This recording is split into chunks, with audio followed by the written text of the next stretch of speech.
Journal de bord du professeur Gaby. 23 septembre 2022, vendredi, 18h. Au passage, happy birthday to moi-même. Eh ouais, 23 ans d'existence sur Terre. J'attends toujours mon gâteau et mes bougies au passage. Si on m'avait dit, il y a quelques années maintenant, que je me retrouverais là, devant vous, à gérer une chaîne à 87 abonnés, ce qui est pas mal en soi, d'ailleurs merci. Non mais là n'est pas le sujet. Je suis vraiment très content de vous retrouver, hein. Et puis surtout très content que le taf reprenne enfin. Bon, je vous vois déjà dire, professeur Gaby, il tire la tronche, alors qu'il est paraît-il si content de nous revoir, comment ça se fait? Eh bien, je suis content de vous revoir, c'est pas le problème, mais le problème c'est que là je débarque de vacances et je sais pas trop de quoi je vais devoir vous parler, là Ouh, pas con ça!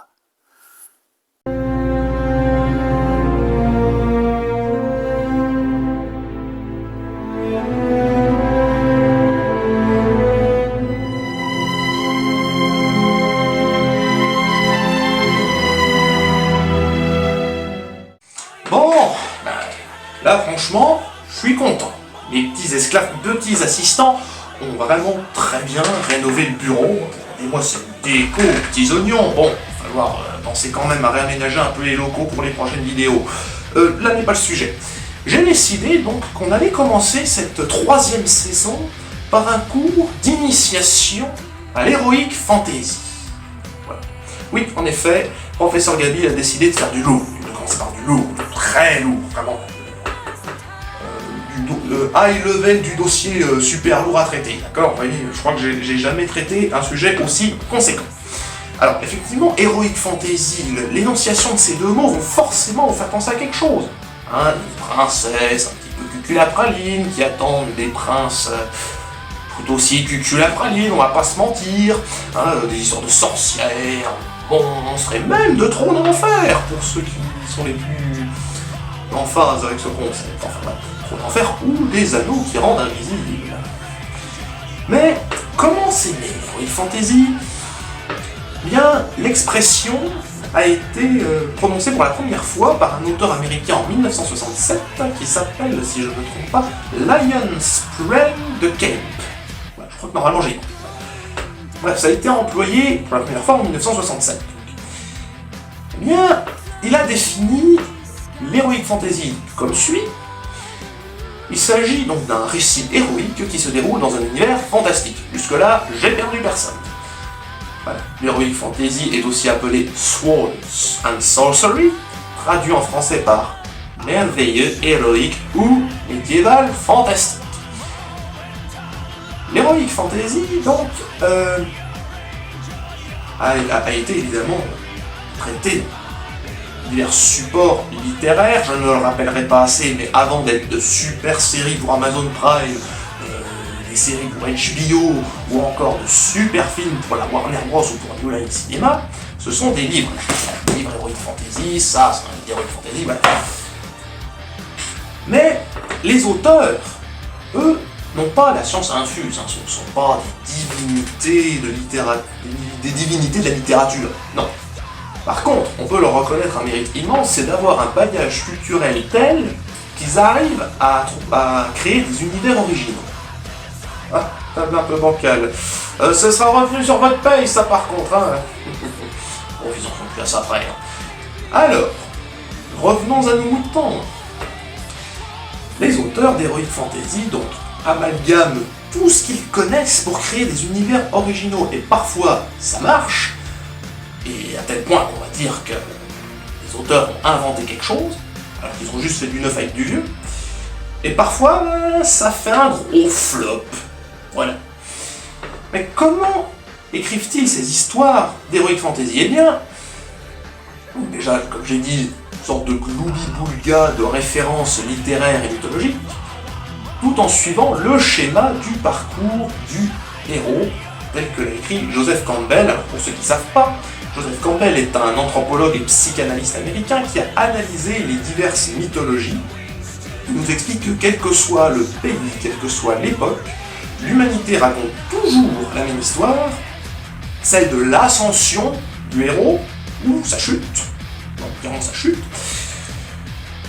Héros qui est un individu en apparence lambda, qui se fait chier dans sa vie, qui va rencontrer un vieux pouilleux, qui va l'emmener sur une voie un peu bizarre, voilà, où il va être amené à rencontrer des princesses, un méchant avec lequel il a un lien particulier, puisque là vous me suivez. Bon, eh bien, l'objet du cours, l'initiation à l'heroic fantasy que je veux vous dispenser aujourd'hui, va consister à décortiquer quelques licences que vous connaissez au moins deux noms, et d'expliquer comment chaque lore a été conçu. Vous êtes prêts? C'est parti.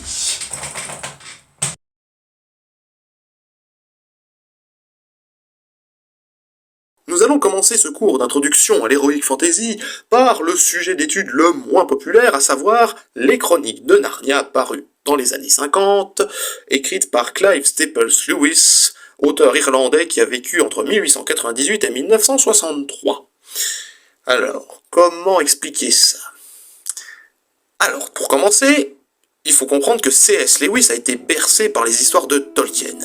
Et, s'inspirant de son idole, il décide de raconter une saga fantastique, d'Heroic Fantasy, où vont s'entremêler la mythologie grecque et la littérature nordique.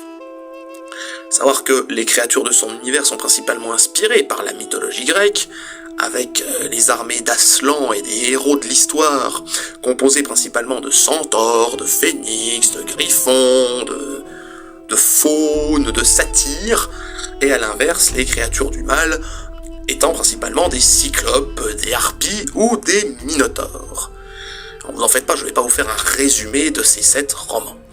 Alors, pourquoi je dis que ça s'entremêle avec la mythologie nordique? Eh bien tout simplement parce que le personnage le plus populaire de cette saga, selon moi, mon personnage préféré, la méchante, la sorcière blanche, s'inspire tout simplement de la Reine des Neiges. La vraie, hein, celle du conte de Hans Christian Andersen, pas celle de Walt Disney. Hein.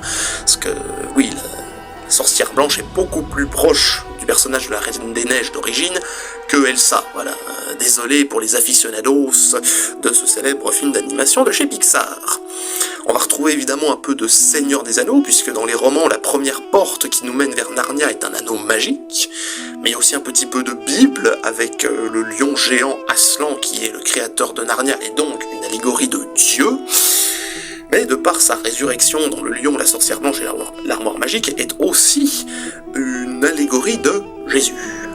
Voilà, il y a également pas mal de références au roi Arthur, notamment avec les chevaliers qui se réunissent autour de tables, les épées magiques, etc., etc.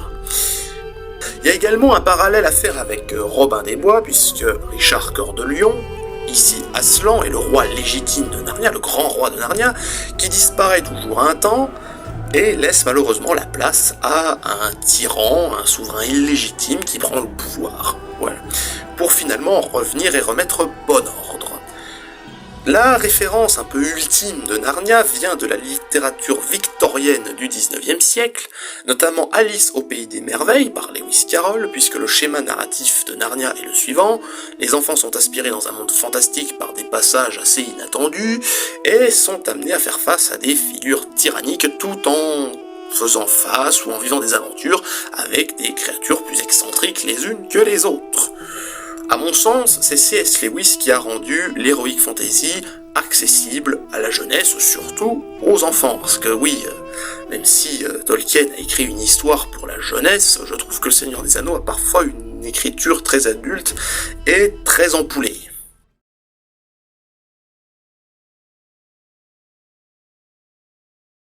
Alors, pour les courageux qui ont continué à suivre ce petit cours, notre deuxième sujet d'étude sera Harry Potter. Et comment vous présenter le truc Ah, c'est bon, j'ai trouvé. Eh bien, dans un premier temps, je dirais que, comme tous les auteurs d'Heroic Fantasy, J.K. Rowling n'a rien inventé. Elle a écrit une histoire qui s'inspire pas mal de l'univers des Goonies, à savoir que les premiers Harry Potter, comme les Goonies, racontent l'histoire d'enfants qui essaient de résoudre une intrigue dans un univers fantastique. Et à partir de cette ambiance un peu Goonies, J.K. Rowling va évidemment donner une histoire beaucoup plus sombre et sérieuse, et doter ses héros d'une personnalité un peu, comment dire... Vous avez déjà écouté Another Brick in the Wall de Pink Floyd? Voilà, c'est à peu près cet état d'esprit-là. Oui, j'aime bien imaginer J.K. Rowling écouter du Pink Floyd pendant qu'elle écrit Harry Potter. Enfin, voilà. Son histoire est bien évidemment une satire sur les ravages du national-socialisme des années 1930, mais tout ça vous le savez déjà. Ce qui nous intéresse ici, c'est comment a été construit le lore de Harry Potter. Eh bien, c'est un entremêlement de mythologie à la fois grecque et celtique. Grec parce que les intrigues que va vivre Harry Potter s'en inspirent pas mal, ne serait-ce que les deux premiers volumes de la saga, où d'un côté on a la quête de la pierre philosophale qui est un élément de la mythologie grecque, et de l'autre, la confrontation avec un basilic qui est aussi une créature de la mythologie grecque. L'ensemble des créatures auxquelles Harry fait face viennent des mythologies grecques et celtiques. Alors, côté mythologie grecque, bien évidemment, les centaures, les hippogriffes, qui sont en fait des griffons rebaptisés autrement, le chien à 3 têtes touffu, qui n'est pas sans nous rappeler, un chien à 3 têtes de la mythologie grecque, les loups-garous, et j'en passe, et des meilleurs. Côté mythologie celtique, et bien évidemment, on va retrouver les dragons, les elfes, les géants, les trolls, j'allais dire les ogres, mais je crois pas qu'il y ait des ogres dans Harry Potter, vous me redirez s'il y en a. Je me rappelle plus, honnêtement. Bref, il faut ajouter à ça un peu de folklore anglo-saxon autour de la sorcellerie, ne serait-ce que les chapeaux pointus, les balais, les baguettes magiques, les grimoires, etc., etc. Mais les références mythologiques ne sont pas les seuls éléments du lore de Harry Potter. On peut aussi retrouver des références cinématographiques, et c'est là la particularité de cette saga selon moi. C'est que, effectivement, J.K. Rowling est allé chercher un peu chez Walt Disney, un petit peu chez Tim Burton, elle est allée un peu chercher aussi dans les vieux films allemands des années 20, et je vais vous donner quelques exemples. Alors, chez Walt Disney, pourquoi? Eh bien, la référence, je pense, la plus criante va être la dualité entre Dumbledore et Dolores Umbridge, qui nous rappelle bien évidemment Merlin et Madame Mime, dans le célèbre dessin animé de Walt Disney. Ensuite, on retrouve bien évidemment des allusions à Nosferatu le vampire dans le design de Voldemort, un petit peu plus flippant dans les livres, mais ça reste le même état d'esprit, avec en plus un serviteur particulièrement zélé qu'on retrouve dans le film à travers le personnage de Cutver. Et enfin, alors, est-ce que c'est parce que l'actrice c'est Helena Bonham Carter, mais Bellatrix Lestrange fait quand même penser à un personnage de chez Tim Burton. Ensuite, quelques références littéraires ne sont évidemment pas à manquer, puisque le lore de Harry Potter est pas mal inspiré du Dracula de Bram Stoker, puisque Voldemort, habillé tout en noir avec sa voix d'outre-tombe, peut y faire penser.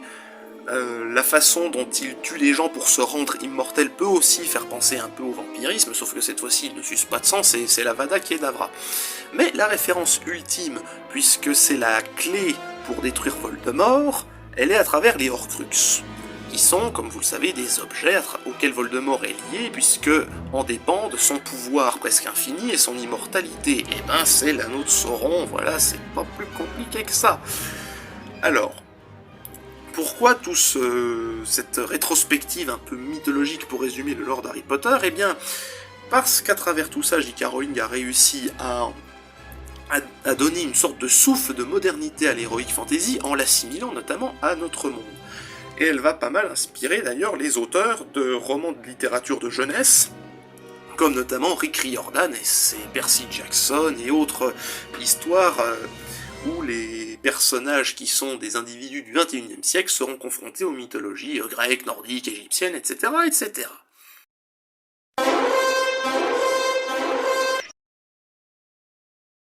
Notre troisième sujet d'étude sera consacré à une licence qui n'est pas issue d'un support littéraire, mais qui a eu des livres en produits dérivés, notamment des bandes dessinées.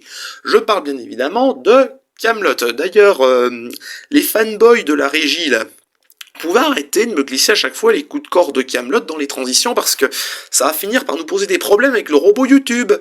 Alors attention, je vous ai à l'œil. Bande de peignoufs. Alors, qui me connaît un peu sait que je ne pouvais pas ne pas parler de Kaamelott dans une vidéo d'Heroic Fantasy.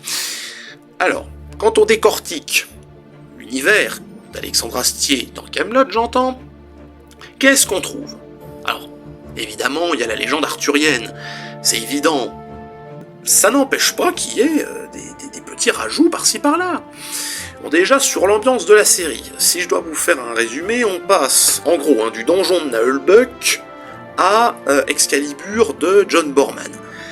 C'est-à-dire, pour être plus précis, on passe de la grosse poilade des saisons 1 et 2 et des bandes dessinées, au sombre et sérieux des saisons 5 et 6, et on va en retrouver un petit mélange un peu subtil, voilà, comme ça, dans le premier film de la saga Kaamelott au cinéma.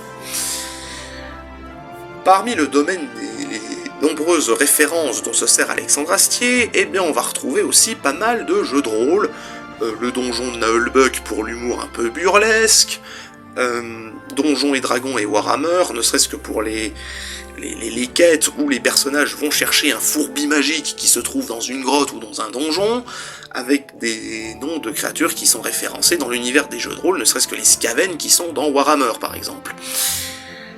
Alexandre Astier va aussi s'inspirer du film Holy Grail, ou Sacré Graal des Monty Pythons, puisque c'est un type de comédie qu'il affectionne particulièrement, puisqu'il montre des personnages qui sont très sérieux, très premier degré, dans des situations qui se prêtent pourtant à rire. Mais, pour bien comprendre l'univers d'Alexandre Astier, il y a 4 sources d'inspiration essentielles. La Bible, Star Wars, Hit, et Excalibur, le film de John Borman. Alors pourquoi la Bible? Parce que c'est avec ça qu'Alexandre Astier a écrit La Dépression du roi Arthur. En effet, dans un passage de la Bible, il est dit que Jésus, lassé par les péchés de l'humanité, renonce à sa mission de sauveur, à sa mission de messie, et s'ouvre les veines dans son main, pour être ensuite sauvé par la magie de son papa. Eh bien, Arthur, c'est presque pareil. Lassé par la bêtise de ses sujets, à l'idée de gouverner avec une bande de gros tas de bidoches, de gros tagazous, il abdique en replantant Excalibur dans le rocher, part dans une quête existentielle dont il va revenir bredouille, et il va déprimer et tenter de se buter en s'ouvrant les veines dans son bain. Mais la Bible ne suffit pas, puisque la dépression d'Arthur vient aussi du film Excalibur de John Borman, où, découvrant la trahison de Lancelot, qui séduit Guenièvre dans son dos, et que Guenièvre en plus se laisse faire, Arthur pète les plombs, replante Excalibur dans le rocher et se laisse végéter sur son trône. Alors, ça c'est fait. Les 2 derniers puits d'inspiration de Kaamelott sont d'un côté Hit, le film de Michael Mann, et de l'autre Star Wars. Alors, pourquoi Hit? Alors, il n'y a pas que la référence dans la saison 4 à la scène du restaurant, avec la scène où Arthur et Lancelot se font face dans la taverne, il y a aussi la dualité entre les 2 chevaliers, Arthur et Lancelot, qui a la même portée tragique que dans Hit. Pourquoi? Les 2 chevaliers se respectent, l'idée de s'entretuer leur déplaît, mais ils savent ce qu'ils auront à faire le jour où ils trouveront le Graal et devront se faire face à face. Ils devront choisir entre laisser l'un ou l'autre partir avec le Graal, ou s'entretuer. C'est un peu comme dans Hit, où justement cette dualité finit même par les bouffer, faisant sombrer Arthur dans la dépression, et Lancelot dans la folie. Et maintenant, Star Wars. Alors pourquoi? En dehors de l'incrustation d'un sabre laser dans la série, eh bien, ce qui rythme Kaamelott à partir de la saison 3, la dualité entre Arthur et Lancelot, n'est pas sans nous rappeler l'amitié brisée entre Obi-Wan et Anakin. Arthur, un chevalier sage, un homme éclairé, qui veut guider qui veut guider les gens sur le chemin de la lumière, de la connaissance, du Graal et de la salvation, face à Lancelot, un chevalier arrogant qui ne pense qu'à gagner à tout prix, qui ne cherche que la reconnaissance, qui a un complexe vis-à-vis de son roi, qui est amoureux de la reine Guenièvre, et que cet amour l'obsède au point qu'il en devient fou, et va être amené sur la voie des ténèbres par un vieillard vêtu de haillons noirs. Oh, ben ça nous rappelle vachement quelque chose, ça. Voilà. Et pourquoi j'ai choisi Kaamelott ? Déjà parce que pour moi, Alexandre Astier, justement, est le premier auteur français à s'approprier le genre de l'heroic fantasy et à doter le cinéma français d'une capacité à justement traiter ce genre littéraire et cinématographique à l'écran. Bref, il nous a rendu l'heroic fantasy accessible, et cela doit être porté à son crédit. À présent, fini les contes de fées et fini la rigolade, nous entrons dans un monde adulte, terne, froid, austère, brutal, sanguinolent, avec Game of Thrones. Alors, je vous préviens, j'ai pas lu un seul bouquin, d'accord ? Mais je peux quand même reconnaître à l'auteur George R.R. Martin d'avoir su donner à l'heroic fantasy une dimension beaucoup plus mature et beaucoup plus politique, sans pour autant négliger le côté fantastique. Alors, tel Tolkien et sa terre du milieu, George R.R. Martin a mis dans les divers royaumes de Westeros ou d'Essos des clichés, des stéréotypes, nous rappelant notre monde, afin de donner à ce récit une dimension plus réaliste, moins mystique. Bon, je vais donner quelques exemples très concrets pour que vous voyez là où je veux en venir. On va commencer par Winterfell, par exemple. Oui, Winterfell, ça peut faire penser un peu à l'Écosse, parce que ça se situe au nord d'un Westeros qui fait déjà très british en soi, et surtout parce que les Nordiens sont en guerre avec le peuple d'au-delà du mur, et les Sauvageons, de par leur milieu particulièrement froid et hostile, et le fait que les personnages soient joués par des acteurs nord-européens, font penser aux Vikings. Voilà. Ensuite, autre exemple, Port-Réal, le territoire des Lannister plus largement. Eh bien, ça peut faire penser un peu à l'Angleterre, mais aussi à l'Italie, par-ci, par-là. Pourquoi l'Angleterre ? Déjà parce que la famille Lannister peut évoquer par son nom, sa ressemblance syllabique, la famille Lancaster. De plus, leur symbole est un lion d'or qui peut faire penser à Richard, cœur de lion. Port-Réal est également une grande ville riche, et à une architecture qui peut parfois un peu rappeler celle de Londres, tout comme le dicton, un Lannister paye toujours ses dettes. On peut aussi faire ce parallèle entre Londres et les Lannister avec le château de Castral Rock, qui est lui aussi une place forte financière importante. Port-Réal peut aussi très vaguement faire penser à l'Italie, notamment pour le moment où arrive le grand moineau dans la série. Le personnage est fortement inspiré du moine Savonarole qui contestait le pouvoir des Borgia et a tenté de prendre le pouvoir à Florence en renversant la famille Médicis. Les Tyrell à présent, natifs de Haut-Jardin, leur symbole est une fleur qui peut faire penser à la monarchie française dont le symbole est aussi une fleur, la fleur de lys. De plus, leur conflit avec les Lannister peut faire penser aux vieilles querelles et guerres franco-anglaises qu'on a connues au fil de l'histoire. Bon, je vais arrêter avec les exemples géographiques, voilà.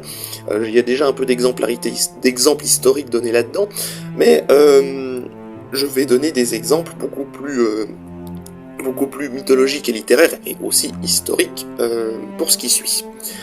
Alors déjà, pour le fil rouge de la série, George R.R. Martin dit s'être inspiré de Maurice Druon et de la saga des Rois Maudits, parue dans les années 60-70, et qui raconte les intrigues qui se mènent dans la cour de France, comment certains nobles veulent monter au pouvoir, gagner en influence, quitte à installer eux-mêmes le roi de France sur le trône. Une saga qui mélange trahison, romances impossibles, etc., etc. Quant aux personnages que nous aimons tant dans Game of Thrones, eh bien ils sont inspirés de figures historiques mais aussi un peu mythologiques. On va commencer par Daenerys Targaryen. Son caractère impitoyable, ses cheveux blonds platine, sa haine de l'esclavage et sa détermination à obtenir ce qu'elle veut, quitte à cramer des villes entières, font penser à la reine Boadicée, une reine celtique qui en a pas mal fait baver aux Romains. Viserys Targaryen, son frère, est inspiré du général romain Crassus, décrit comme tellement avide de richesse et de pouvoir, qu'un jour une tribu du désert a fini par le capturer, et le chef lui a fait avaler une marmite d'or fondu. Ça vous rappelle pas quelqu'un, ça? Donc les Lannister, comme je l'ai dit, sont inspirés de la maison Lancaster, qui a gouverné l'Angleterre de 1267 à 1471, mais Cersei Lannister est, elle, inspirée plutôt d'Isabeau de Bavière, une femme décrite comme impitoyable, infidèle, qui était mariée à un roi, qui a même exercé une régence, et qui a eu des relations incestueuses avec son frère. Et parlons-en justement, puisque le jumeau de Cersei Lannister, Jaime, est quant à lui inspiré de Louis d'Orléans, le beau-frère d'Isabeau de Bavière avec lequel elle avait des relations hors mariage, mais il peut aussi faire penser à Philippe d'Orléans, de par leur surnom de régicide. Jon Snow est quant à lui le héros mythologique au sens où l'entend Joseph Campbell dans sa thèse du monomythe, mais est aussi inspiré un peu de Jésus puisqu'il meurt suite à une trahison et est ensuite ramené à la vie. Ah, mon chouchou Brienne de Tarth, la vierge combattante qui ne peut faire penser qu'à Jeanne d'Arc, le bûcher en moins. Bref, Game of Thrones est la première licence d'heroic fantasy mêlant à la fois récit fantastique, intrigue politique, sombre et sérieuse, et c'est pour ça que j'ai choisi de traiter ce sujet, parce que je pense que c'est une pierre non négligeable que George R.R. Martin apporte à l'édifice de l'heroic fantasy. Alors, j'ai décidé pour conclure cette vidéo de vous parler d'un dernier auteur, celui dont vous avez entendu le nom défiler un peu tout au long de cette vidéo, John Ronald Reuel Tolkien. Pourquoi je choisis de finir par lui? Tout simplement parce que, affaire de goût personnel déjà, le meilleur pour la fin, et surtout parce qu'il est pour moi justement le maître à penser de tous ces auteurs dont je vous ai parlé précédemment, parce que son style d'écriture et les histoires qu'il nous raconte servent de référence à l'ensemble de l'heroic fantasy moderne. Alors, oui, il en a écrit des choses sur la Terre du Milieu, entre le Hobbit, le Seigneur des Anneaux, le Silmarillion, les Contes et légendes inachevées, les aventures de Tom Bombadil, et j'en passe. On va quand même se concentrer sur 3 œuvres majeures de Tolkien, que sont le Silmarillion, le Hobbit et le Seigneur des Anneaux. Enfin, Bilbo le Hobbit, très exactement. Alors, Tolkien est sans doute celui qui a le plus synthétisé les diverses mythologies européennes et les divers mouvements littéraires qui l'ont précédé dans un récit destiné à la jeunesse auquel il a ajouté divers clichés, stéréotypes rappelant notre monde. On va commencer par le Silmarillion, qui est le plus, on va dire, mythologique des 3 romans dont nous allons parler dans les minutes qui suivent. Puisque le Silmarillion, c'est la création et le peuplement de la Terre du Milieu, tout simplement. Et ça a un petit côté biblique, à savoir qu'au commencement, il n'y avait rien, et puis il y a un esprit supérieur, le dieu de chez Tolkien, Eru Ilúvatar, qui a joué de la flûte traversière, et qui a créé le monde, avec les divers royaumes qui l'ont composé, avec la mer, les montagnes, etc., etc. Ce livre nous explique en fait que la Terre du Milieu est une succession de guerres. Le peuplement de la Terre du Milieu est une succession de guerres, un peu comme dans la mythologie gréco-romaine, avec la guerre entre les monstres et les titans, puis entre les titans et les dieux. Le Silmarillion est également la période de la toute-puissance des elfes, un peuple que Tolkien a créé en se basant sur les peuples d'Europe du Nord, les peuples scandinaves, puisque les divers dialectes elfiques parlés dans les livres et l'elfique parlé dans les films est un mélange à la fois de suédois, de finlandais, d'allemand, d'anglais, et je sais pas encore quoi d'autre, peut-être un peu de yiddish aussi. Ensuite, le personnage du Valar déchu, Morgoth, le seigneur des Balrogs, le maître de Sauron, le méchant du Silmarillion, peut faire penser un peu à Chronos, un géant assoiffé de pouvoir qui veut éliminer toute sa famille et régner sur la Terre du Milieu, qui sera ensuite battu et envoyé dans un gigantesque vortex dans lequel il sera coincé pour des millénaires et des millénaires, mais il est dit qu'un jour Morgoth arrivera à se libérer de cette magie et à revenir foutre le bordel en Terre du Milieu, ce qui fait évidemment un parallèle avec Chronos, vaincu par ses enfants et propulsé dans le Tartare. Mais je sais plus si dans la mythologie grecque il est dit qu'un jour il va revenir. Voilà. Bon, ensuite, comme pour continuer, je dirais que si George R.R. Martin a su devenir une référence en matière de politique dans l'heroic fantasy, c'est Tolkien qui est quand même le premier à amener ce genre de morale, puisqu'il fait à travers le Silmarillion une satire dénonçant avec une certaine subtilité les violences des guerres coloniales anglaises, notamment celle d'Afrique du Sud, auquel son père a participé. Voilà, c'est tout simple. On va maintenant passer au Hobbit. Et c'est là que Tolkien va puiser dans notre monde pour construire la géographie de la Terre du Milieu, une géographie très détaillée. Bilbon Saquet, qui est clairement, entre parenthèses, le self-insert de Tolkien, parce que comme Tolkien, il rêvait de grands voyages et de grandes aventures, lui qui a grandi dans la merde, dans la fumée, dans l'industrie de la cité de Birmingham, qui a vu Peaky Blinders, c'est de quoi je parle, les hobbits sont pensés un peu comme les Anglais, avec le stéréotype de l'Anglais qui veut jamais être en retard et surtout pas louper l'heure du thé. Les elfes, comme je l'ai dit plus haut, sont pensés un peu comme des Norvégiens. Les nains, eux, sortent clairement de la mythologie germanique et parlent divers vieux dialectes saxons, germains, goths, visigoths, ostrogoths.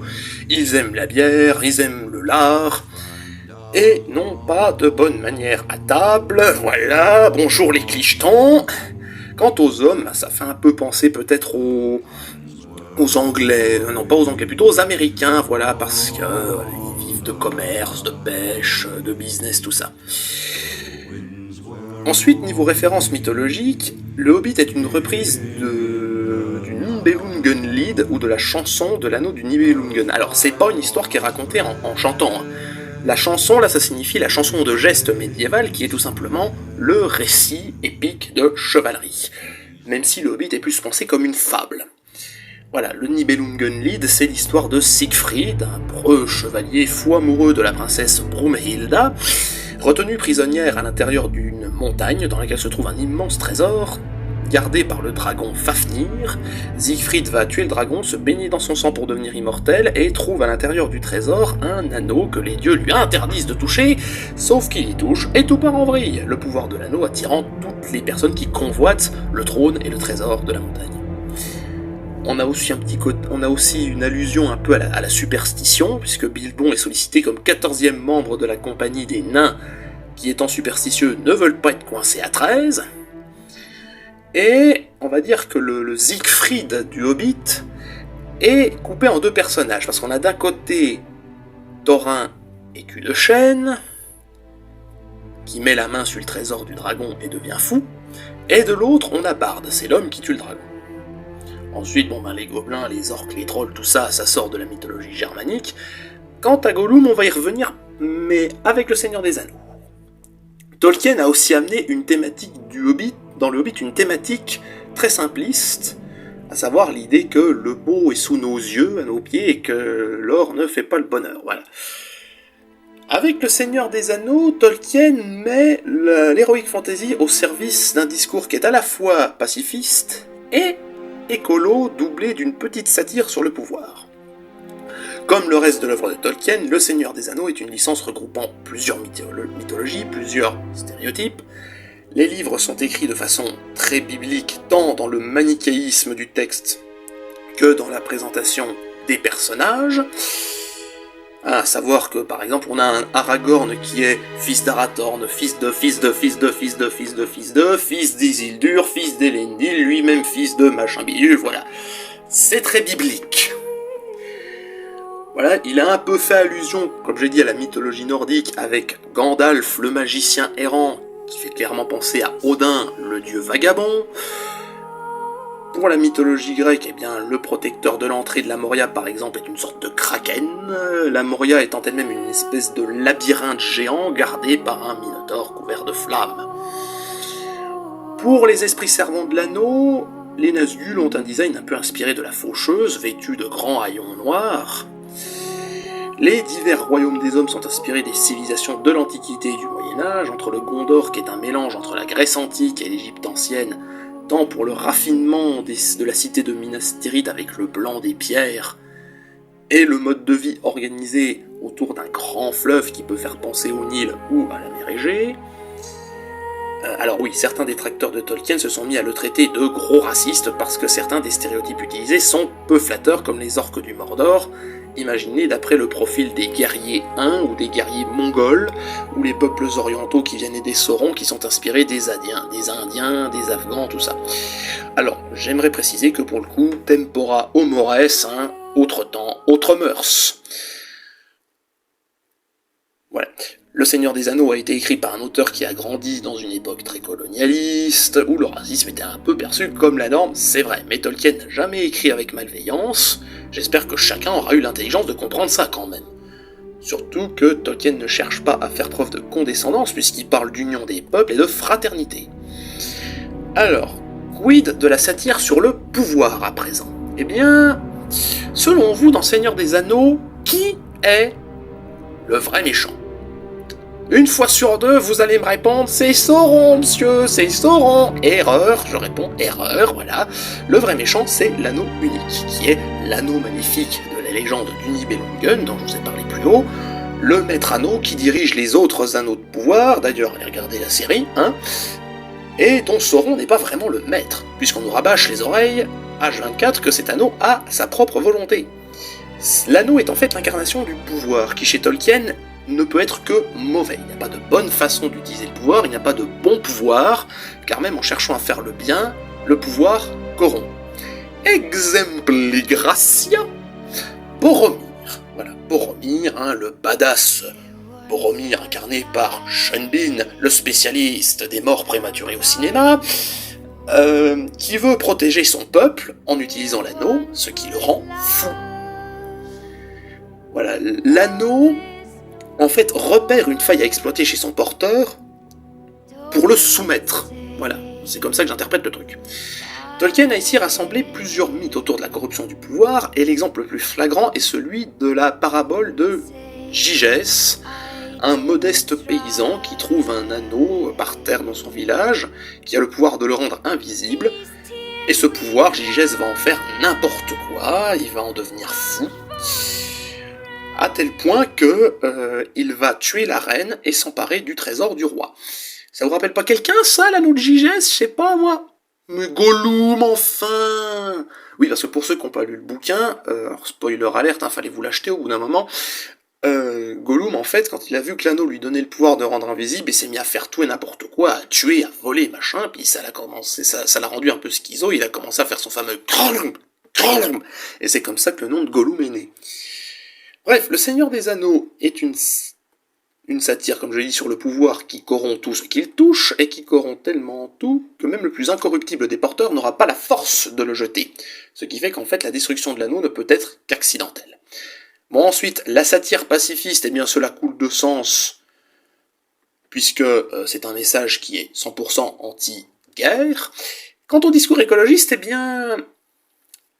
le manichéisme du texte fait que, les méchants de l'histoire veulent tout ensevelir sous la fumée et sous l'industrie, comme l'usine d'Uruk-hai de Saruman, qui peut parfois faire penser à la ville de Birmingham.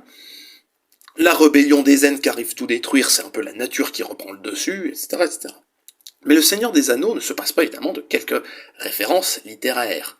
L'arc d'Aragorn, qui peut faire penser au roi Arthur, un vagabond destiné à devenir roi qui porte une épée légendaire qui lui donne la légitimité pour monter sur le trône, Arwen, qui est une femme à la peau pâle, comme la neige et aux cheveux noirs, et qui attend le retour de son shérif, et inévitablement penser à Blanche-Neige, mais leur romance impossible vient aussi d'une des histoires du Silmarillion, par le même monsieur Tolkien, à savoir la Dame de Luthien.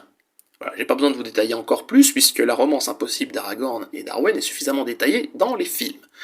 Le vieux Bilbon est une fois de plus le self-insert de Tolkien, qui porte donc une symbolique de passage de flambeau.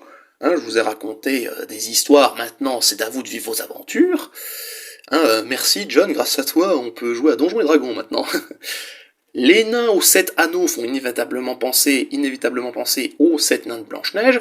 Quant au roi sorcier d'Angmar, il est partiellement inspiré de Macbeth, le personnage de William Shakespeare, un homme maudit par des sorcières et condamné à mourir de la main d'une femme. C'est ce qui arrive au roi sorcier d'ailleurs. Et je pense que je vais pas m'étendre plus que ça sur le sujet.